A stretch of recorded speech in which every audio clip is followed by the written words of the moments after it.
My parents split up when I was only 6. They had gotten married young, and once the honeymoon glow faded, the constant fighting took its place. Both of them were working long hours, barely keeping up with the bills and trying to pay off their student loans. The year they were supposed to file for divorce, my mom found out she was pregnant. For reasons I still don't fully understand, they chose to give their marriage another shot. That decision turned out to be a huge mistake. Most of my earliest memories are filled with screaming matches between them. Almost every morning began with them yelling at each other. My mom would rage about my dad not doing his share around the house, leaving messes, ignoring chores, while my dad would lash out about her cooking, calling her useless no matter what she made. Pancakes, waffles, toast, he always had some complaint, like he just wasn't in the mood. He constantly compared her to his mother and threw around lines like, "I wish I never married you." My mom would shoot back with jabs about wishing she'd married a wealthier man and regretting ever having a child with him. That was the daily routine. I tried to tune it all out while poking at my cereal, but even though I acted like I wasn't listening, it stuck with me. I started feeling like they were staying together just because of me and that they resented me for it. My dad made a habit of coming home late to avoid dealing with us.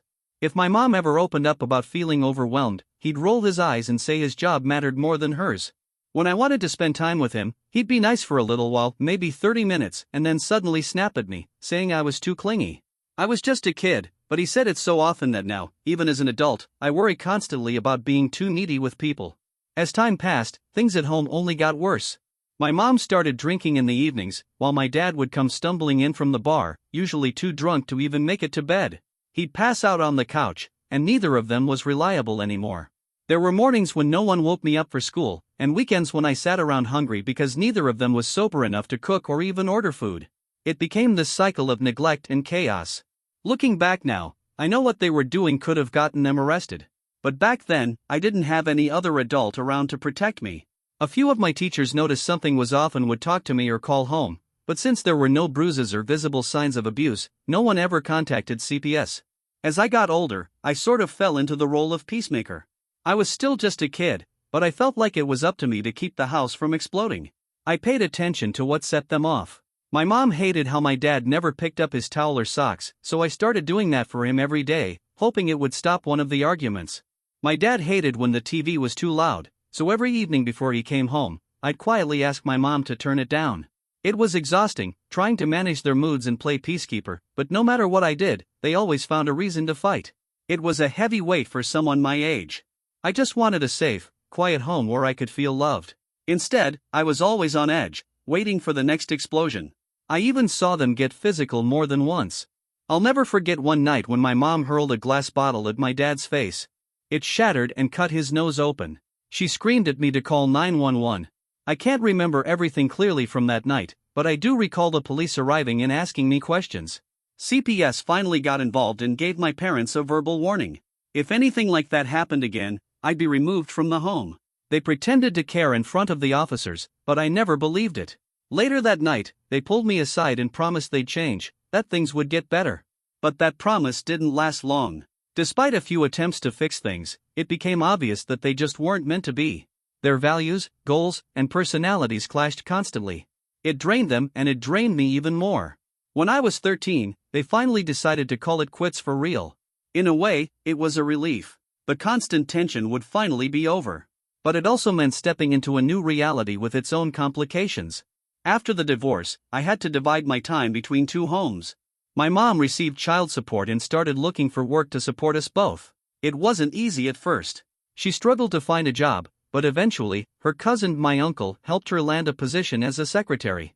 She worked under a kind boss who treated her with respect and paid her well. I met him and his family at a few company parties, and to this day, I'm still thankful he took a chance on her. That job saved our lives financially.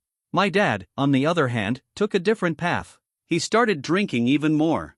I began to dread going to his place. He was either passed out drunk or had some random woman over, which made me deeply uncomfortable. But I never told my mom. I knew it would only lead to another ugly fight between them, and I was so tired of being caught in the middle. Over the years, my dad dated several women. He'd be with one for a year, another for 6 months, then one for 3 years before cheating on her. I noticed a pattern: they were all single moms with 1 or 2 kids. He'd get super involved in their lives, act like a devoted father figure, and plaster photos of their kids all over social media. Meanwhile, my mom would have to remind him when my birthday was or that prom was coming up. He'd forget unless someone prompted him. He'd also constantly push me to bond with these women's kids, saying things like, "They'll be your new siblings." I hated it. I get that he was single and could date whoever he wanted, but what hurt was how he'd put on this act of being a great dad to someone else's children, while barely acknowledging me. One memory that sticks out is the father-daughter dance at my school. Deep down, I already knew he was going to bail. Just like I feared, my dad didn't show up to the father-daughter dance. My mom tried reasoning with him, but he insisted he had to fix something in one of his girlfriend's kitchens. I was disappointed, but things turned out okay in the end. One of my uncles, technically my mom's cousin, stepped in and took me instead. He made sure I had a great time. As I got older and my dad kept cycling through relationships, he started pushing me further and further away. Eventually, he told my mom not to send me over anymore, saying he'd be out drinking or partying at night. Honestly, she didn't argue, probably because she knew I'd be safer at home with her. Then one random afternoon, I got a surprise call from my dad. He asked if I wanted to grab dinner that night. I was genuinely excited. Maybe he finally missed me. Maybe he actually wanted to reconnect. That hope didn't last long. When he pulled up to our house, he honked the horn from a shiny, expensive car. I rushed outside, only to see him sitting next to a blonde woman, with an older guy lounging in the back seat. That dinner turned out to be a meet and greet, not a father-daughter night. He introduced the woman as his newest girlfriend, Gina, and the teenage boy with them as her son, Robin. Robin was 5 years older than me and looked less than thrilled to meet me. Gina offered a polite smile but didn't really talk to me much. The whole dinner, my dad couldn't stop bragging about how amazing Robin was, how he was basically the MVP of his football team and how their family was just perfect. At one point, Robin even raised a glass and toasted my dad, saying he'd never seen his mom so happy with any man before. They were clearly head over heels for each other, and I wasn't even surprised when my dad later announced that he and Gina were getting married. He invited both me and my mom as guests. Things were going okay at the wedding until I noticed something that stung. Robin was one of my dad's groomsmen. There they were, side by side, laughing like old friends. That's when the jealousy hit me hard. I couldn't stop thinking how easily Robin had slid into the role of son while I was left on the sidelines. My mom must have noticed my face because she pulled me in for a quiet hug. I spent the rest of the wedding just watching my dad smile and dance with his new family, acting like this was the first time he'd ever gotten married. Not once did he ask me to join a family photo. The only time he approached me and my mom was to casually ask if we were having a good time. I felt like a ghost at that wedding. Like I didn't even exist in his world anymore. The longer the night went on, the quieter I became, just trying to hold back all the emotions that were bubbling up. I couldn't wrap my head around how he could be so joyful while I was feeling completely broken. Robin fit so easily into the role of his son, it was like I'd been replaced. When it came time for us to leave, my dad didn't even bother to give me a hug goodbye. That night, watching him with his new family, was the last time I saw him laugh like that. After that, I stopped trying to reach out. That's when it hit me, if I didn't text or call, he wouldn't even notice I was gone. Months passed. He still sent child support, but never once checked in. When it came time to choose a college, I deliberately picked one far away from the city. My mom was hesitant, worried about the distance, but I needed to escape. I needed to get away from all the memories tied to that place. Later, I heard through my mom that my dad had cleaned up his act. He'd landed a better job and even cut back on drinking. I didn't care much until months into my first year of college, I got a call from him out of the blue. He said he couldn't believe how grown up I sounded now. I laughed under my breath because, of course, he hadn't noticed I'd practically grown up without him. He tried making small talk, asked about classes, the weather, then casually mentioned how Robin had just landed a job in the same city as my university. He said he and Gina were planning to visit Robin soon and figured it would be great to meet up while they were in town. At first, I said it was fine, but he kept pushing until I reluctantly agreed. I probably should have said no. But deep down, despite everything, I still craved his attention. I still wanted to be loved by both of my parents, wanted to feel like I mattered. The night we were supposed to meet, I dressed up and waited at a nearby cafe. I was actually excited, hoping this would finally be the start of something better. I sat there for hours. He never showed. I called him over and over, nothing. My mom tried too, worried maybe something had happened. 3 hours later, my phone finally rang. It was him. He sounded completely casual as he explained that he'd lost track of time while watching a football game with Robin. That's why he didn't come. I could hear Gina and Robin laughing in the background, which only made it worse. I told him I'd been sitting alone in that cafe the entire evening, waiting. He said I should have just left after the first hour, then gave me one of his typical half-hearted apologies. I was so angry I ended the call and blocked him. He tried to get in touch with my mom after that, but for once, she had my back. She told him point-blank that he'd failed me as a father. I cried a lot that night. The next morning, I still felt awful, sad and guilty, but also strangely relieved that I had stood up for myself. Maybe my mom's words hit him, because not long after, I opened my email to find a long message from my dad. He apologized, saying he didn't realize how deeply his actions hurt me. He begged me to unblock him and promised to be better. But I didn't unblock him. I couldn't put myself through that emotional roller coaster again. Over the next several months, he would send me the occasional email, birthday wishes, holiday greetings, but I never replied. Meanwhile, my mom visited whenever she could. We'd spend time together on weekends or during breaks, and that became enough for me. She was the only one who consistently showed up. Then, in my third year of college, I woke up to several missed calls from a hospital and my mom's relatives. I called them back and found out that my mom had been in a serious accident. She was in critical condition. I packed my bags and left that night. Thankfully, my roommate offered to drive me home, so we got there faster than I would have on my own. I remember collapsing when I saw her in the hospital, hooked up to machines, tubes everywhere. The doctors were trying to explain things to me, but I couldn't absorb any of it. My mom had slipped into a coma. They said there wasn't much hope. 3 days later, she passed away. The doctors assured me she hadn't suffered. I barely remember anything from those days, it's all just a blur now. But I do remember one thing clearly: the moment I saw my dad again, I just broke down in his arms. For once, my anger disappeared. I didn't have the energy for it. In that moment, I was just thankful to have someone to cry on, even if it was my dad. Surprisingly, he really stepped up, he took charge of everything and made sure my mom had a beautiful funeral. Gina and Robin tried their best to be supportive, showing up and doing what they could. Mom's side of the family also came through, constantly bringing me home-cooked meals to make sure I was eating.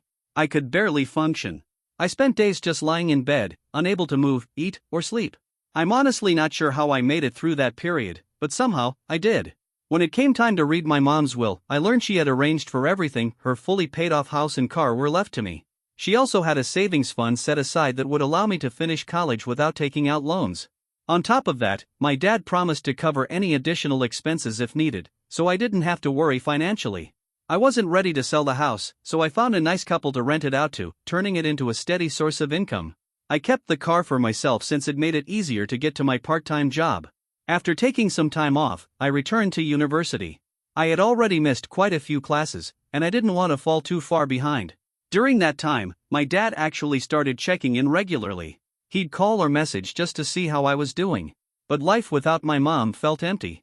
Everything felt off. Thankfully, my classmates helped me catch up with schoolwork, and most of my professors were understanding and kind.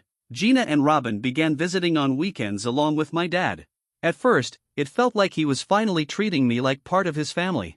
He'd take me out for meals or football games, and I began to feel like maybe things were getting better. In the beginning, I didn't think anything bad about Gina.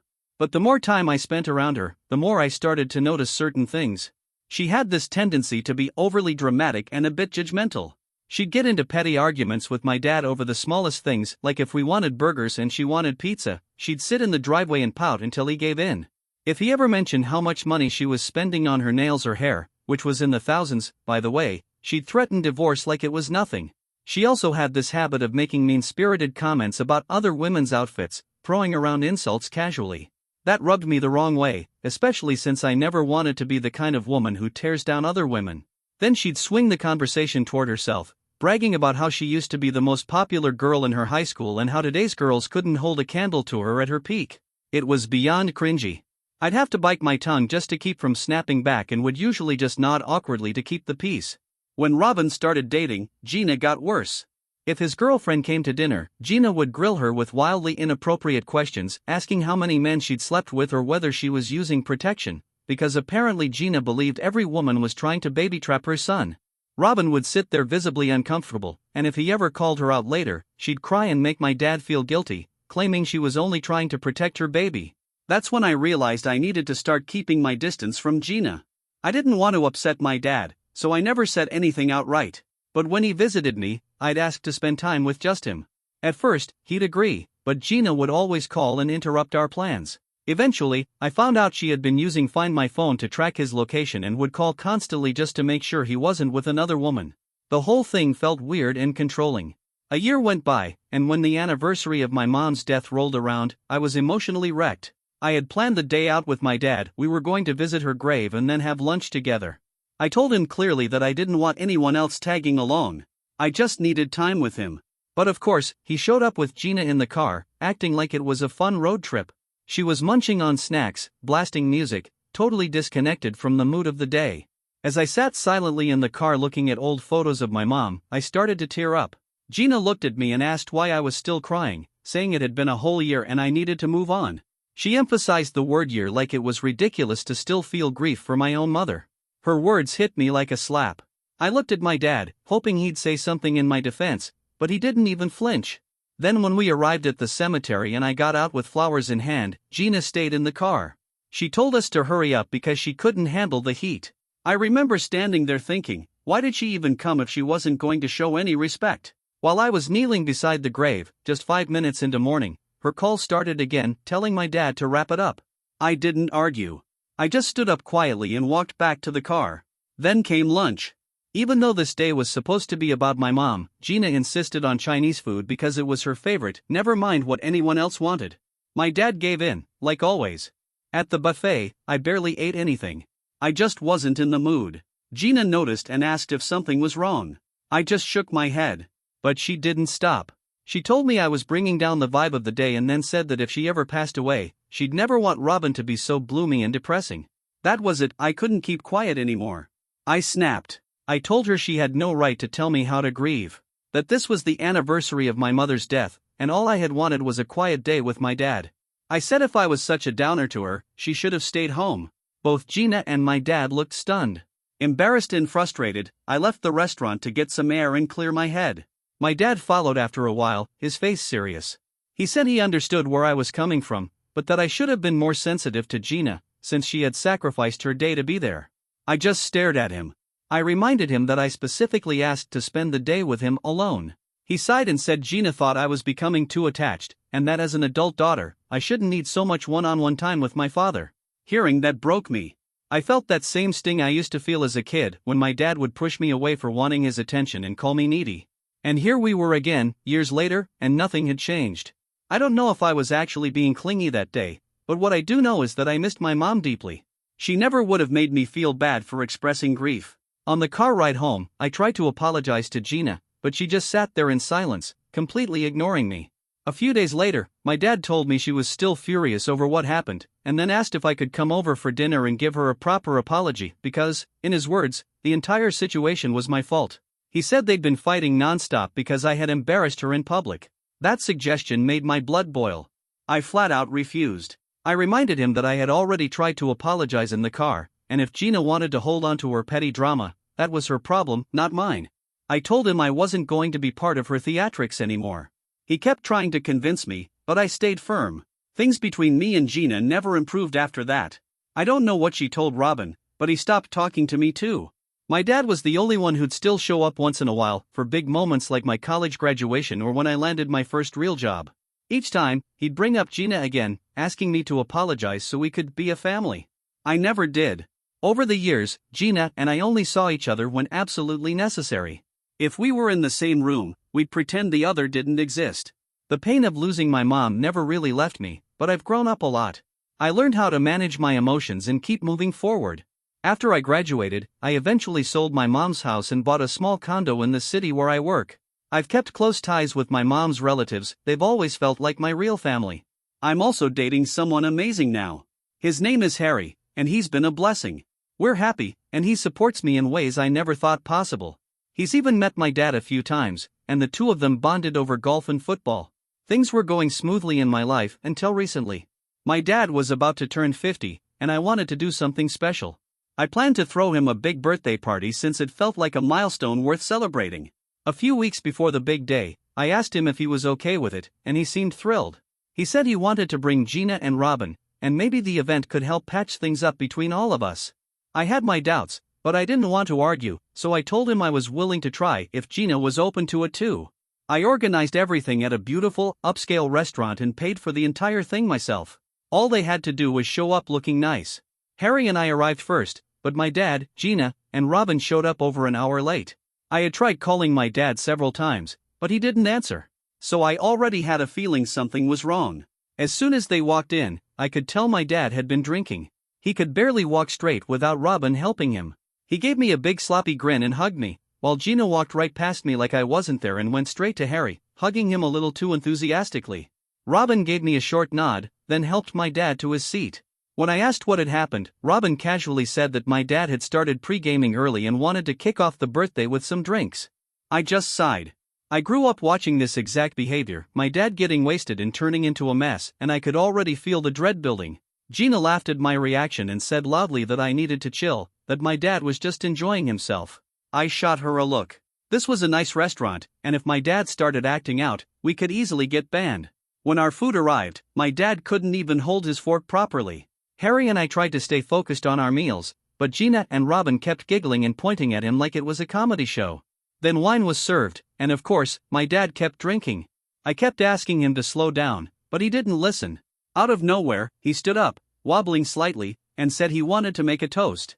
Reluctantly, I raised my glass, hoping he'd keep it simple. Instead, he launched into a slurred speech about how grateful he was to be surrounded by his wonderful family, Gina and Robin. My stomach dropped. He went on to say that divorcing my mom was the best decision of his life because she had driven him crazy. Gina giggled at that while I just stared at him in shock. Then he said that meeting and marrying Gina had saved his life because, before them, it was empty. As if that wasn't enough, he turned to me and said, laughing, that his biggest mistake was marrying my mother, because that's how he got stuck with her when she got pregnant with me. He then joked that maybe I could just leave now so he could spend the rest of the evening with his real family, since he wanted the next chapter of his life to be free of past regrets. Robin and Gina laughed along like it was the funniest thing in the world. I sat there, stunned. My heart felt like it had been ripped out of my chest. With trembling hands, I called the waiter and asked him to get the manager or security. My dad's voice was echoing through the whole restaurant at that point, and the embarrassment was unbearable. The waiter didn't hesitate. Within minutes, 2 security guards walked over to our table. One of them looked directly at my dad and said, "Sorry sir, but we're going to have to ask you to leave." My dad's face turned beet red as he realized what was happening. He looked at me in disbelief and asked me to stop them. But I didn't. I held my ground. Gina started screaming, saying I was humiliating my dad on his birthday and that he was just having fun. I didn't care. Neither did the security team. They escorted all 3 of them out, my dad, Robin, and Gina, while she continued shouting obscenities at me. After they left, I apologized to the restaurant staff and nearby diners. I left a large tip for the trouble. Later that night, my phone exploded with hateful texts from Gina and Robin. They called me every name in the book, said I had ruined the vibe, and that if I was so embarrassed, I should have just left instead of kicking my dad out. My dad tried calling too, over and over. I ignored every call. That's when I came to Reddit, wondering if I was wrong for doing what I did. Update 1. Wow. I didn't expect this post to blow up so fast. I honestly thought people would be torn about my decision, but hundreds of comments have poured in supporting me. I just want to say thank you. Please don't go too hard on my dad in the comments, he's still my father. As awful as that night was, I only came here looking for clarity. And now I have it. Update 2. It's been a few weeks, and to those asking, no, my dad hasn't reached out again. Gina and Robin have also gone silent. But earlier today, I found out that my post went viral. Apparently, Robin came across it and sent the link to my dad. I guess he must have read the comments. Maybe now he understands how many people saw what really happened that night. I don't know what this means for our relationship going forward, but I do know I'm not ready to forgive him yet. Update 3. Hey again. It's been almost 7 months since I last updated, and honestly, my life has gotten so much better. First of all, I started therapy. For the first time, I had a space to unpack years of bottled up trauma. And wow, I finally understand what people mean when they say therapy makes you feel lighter. The biggest change? I decided to go no contact with my dad, Gina, and Robin, no explanations, no warnings. I just let it go. And I've been doing great ever since. Harry and I are still together, and he continues to be the most supportive partner I could ask for. Life isn't perfect, but it's peaceful, and after everything I've been through, that peace is priceless. I hope this will be my final update. I've moved on, and I'm finally free.